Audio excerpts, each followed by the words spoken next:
Good. Let's go to the next phase. We'll talk about a bit about Jobsy and Talanta and how do you identify a problem, build a company, and start solving a customer's problem or issue. So, how do you identify a problem? Yeah, we can use an example of Talanta. So I think the best way to identify problems is look at the things around you. See, especially like they say, one of the best ways to build a company is like go work in another company, see other business problems and then maybe pick one or two and solve it. Yeah. But I think with ideas, there's no like straight. With ideas, the best way to like make sure you're in the right place is work from the customer. Okay. Yeah. Okay. Pick a customer segment, pick a market segment, and then work backwards. Yeah. Okay. Yeah, so like, let's say you want to build like you're in the education space. Yeah. You want to build an education product. Yeah? You work backwards. Yeah. Who's the customer? Is it the student? Is the student paying? Yeah. Is the teacher paying? Is the parent paying? Who's your customer? First, you identify your customer. Maybe in this case, your customer is the parent. Yeah. Because they're paying the child's fees. Yeah. What does the parent want to see in their child? Yeah. Yeah.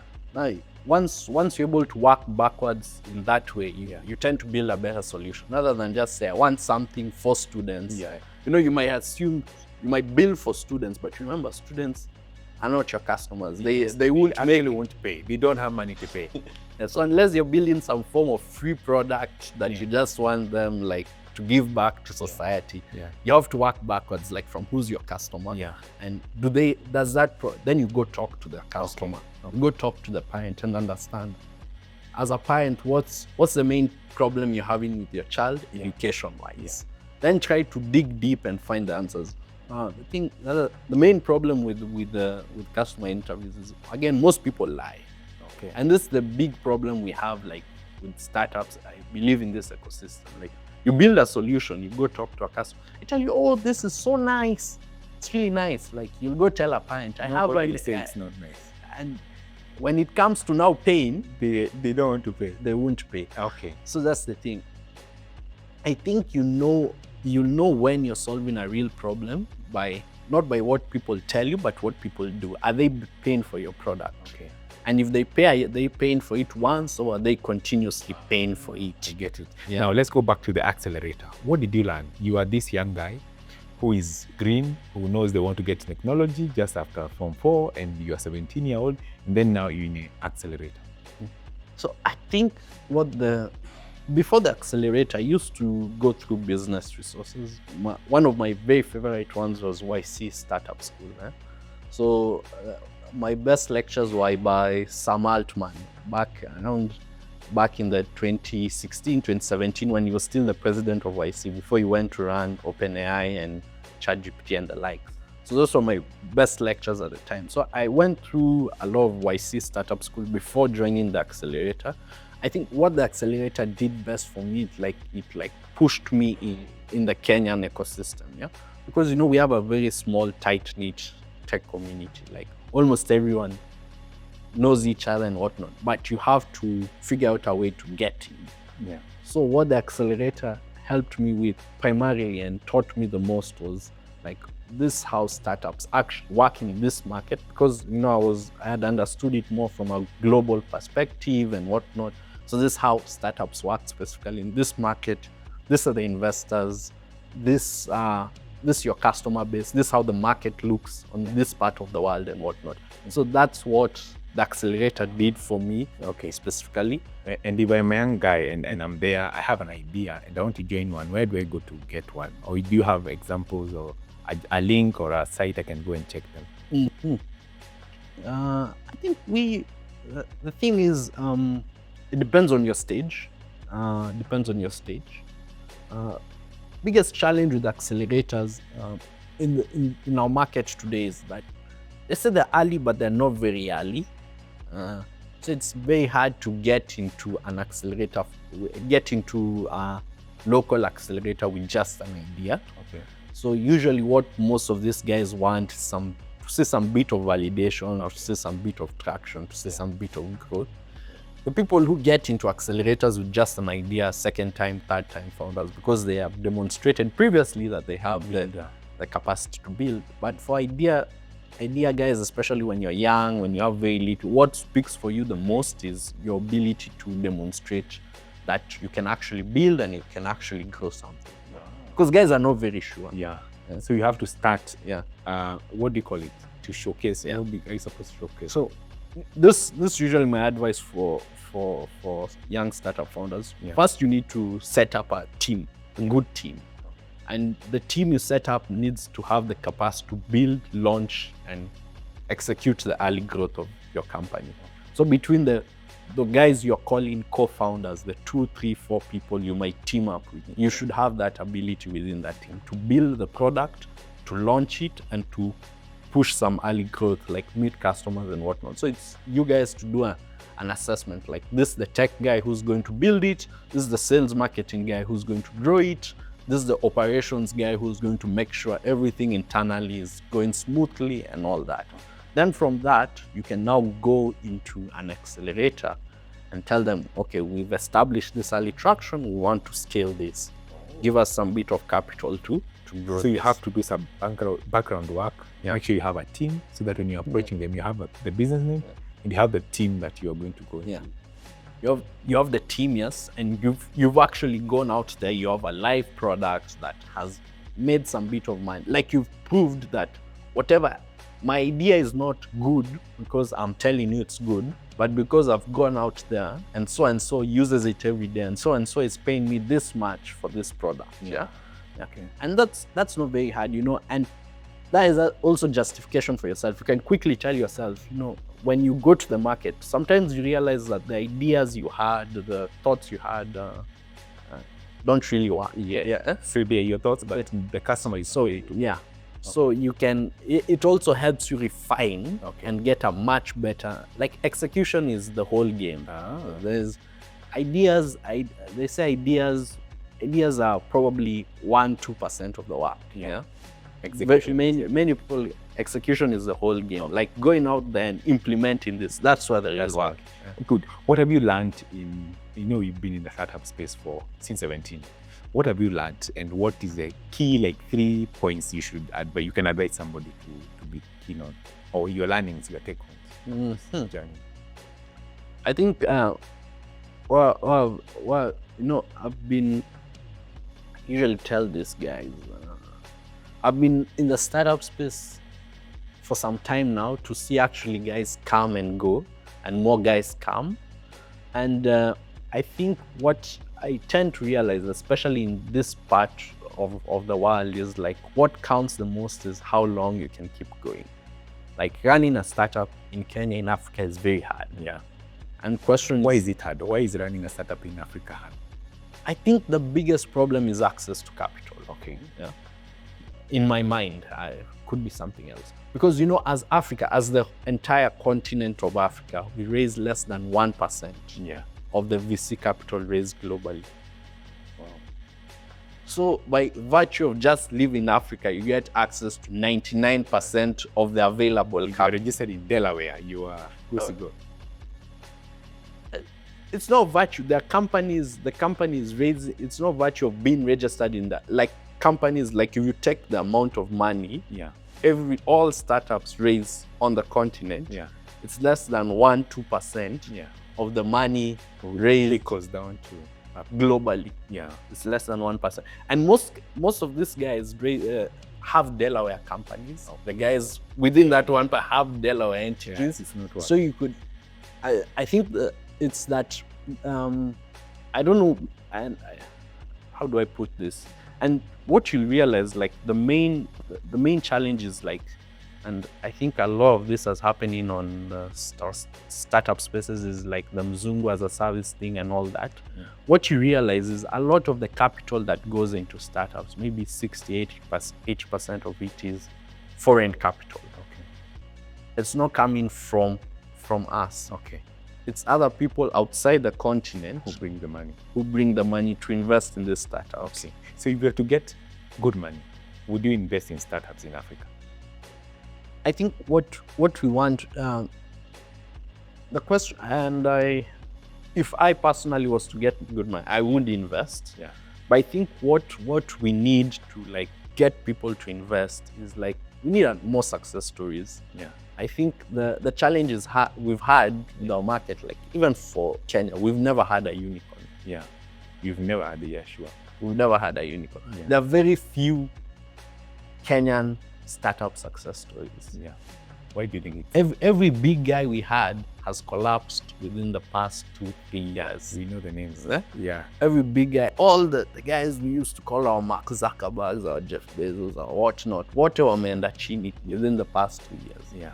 So when you look at traditional money people in Africa, the guys who run your banks and your telecoms and your whatnot, the guys who have the money and making money in this market, Yeah. they're seen, you tell them, put money in startups. Yeah. And they're saying, okay, what startup success story do we have? You know, when you're in Silicon Valley, they can say, we have Facebook, we have whatnot. So there are names to mention. Yeah. So you're saying that Kenya has rich people, but they prefer to put it in apartments, Yeah. but not in startups. Yeah. So is this a thing that is going to change, or it's something that you feel eventually? I think what would drive this change is like if we had more success stories. I think that's the biggest gap we have in this part of the world is like in terms of investment and driving capital to startups. Because what an investor is looking for is how do I make my money back? Yeah. When someone builds a block of apartments, ataiona hapo kila siku, Return on investment is guaranteed. there's no loss of capital. Eh? Yeah.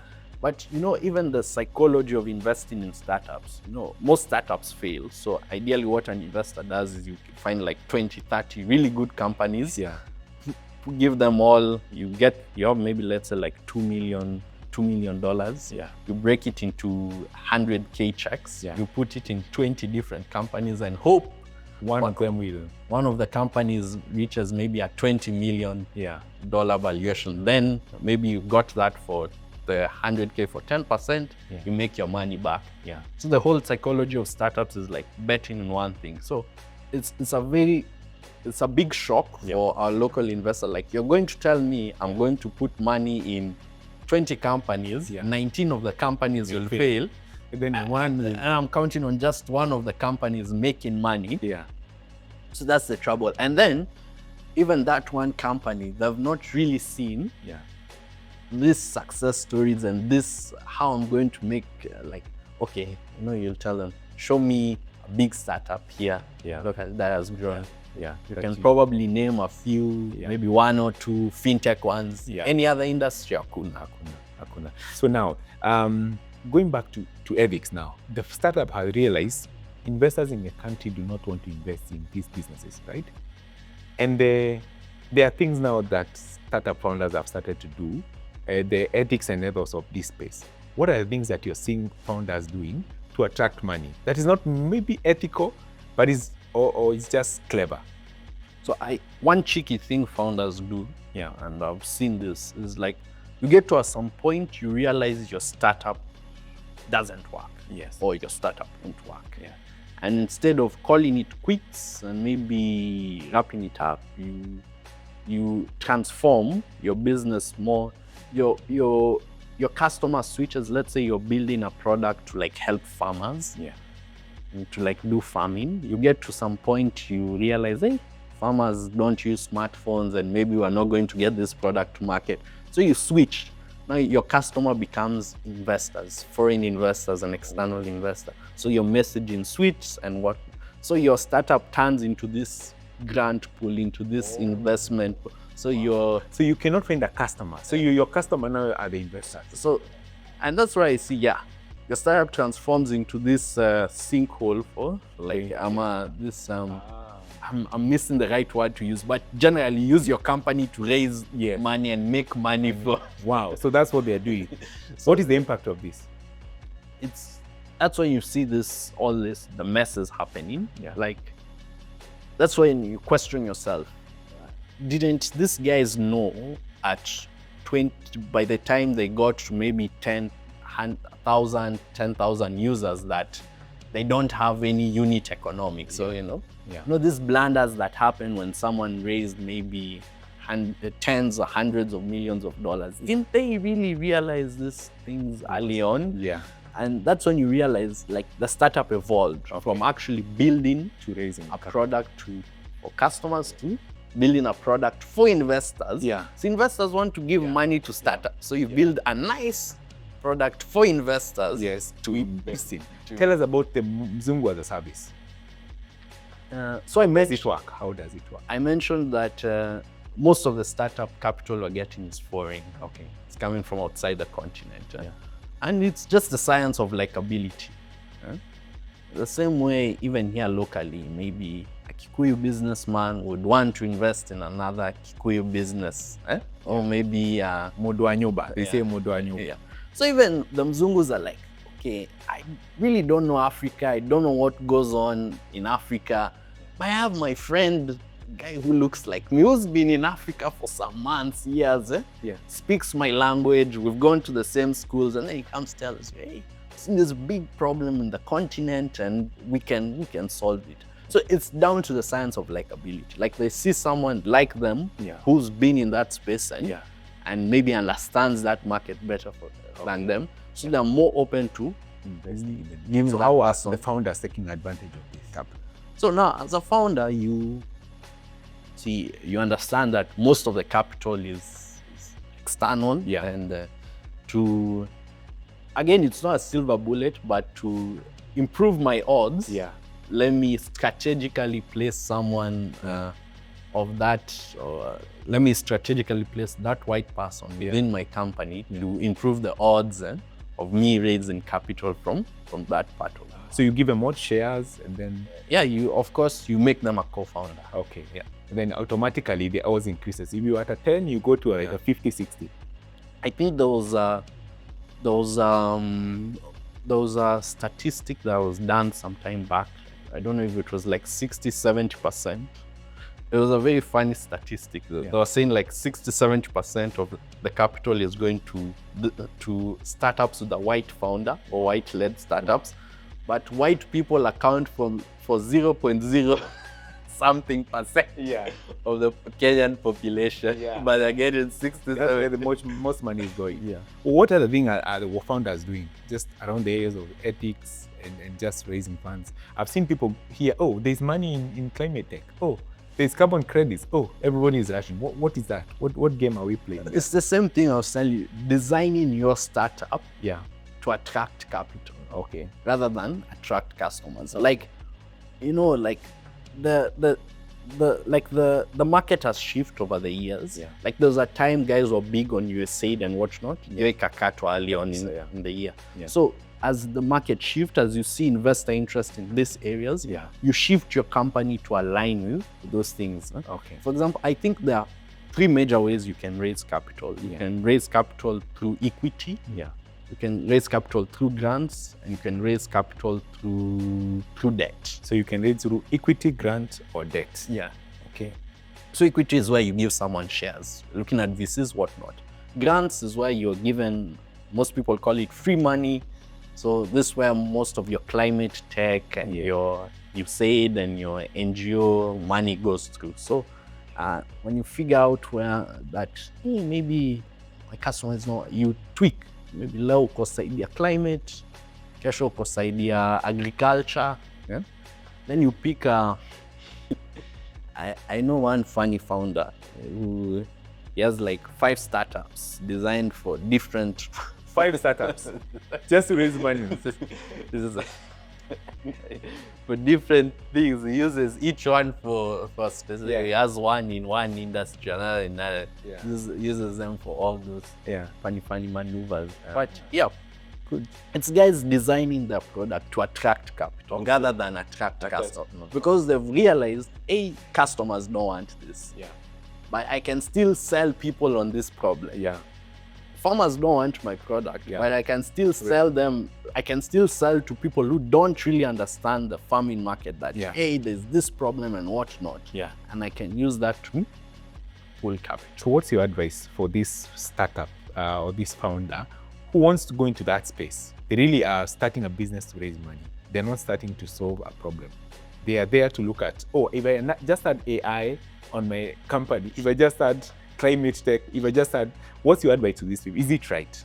I think general advice is we need to solve real problems. If we want to grow as an ecosystem, if we want to grow, like at the end of the day, you can only do this for a short time. Capital moves, eventually it's going to fall apart. Yeah.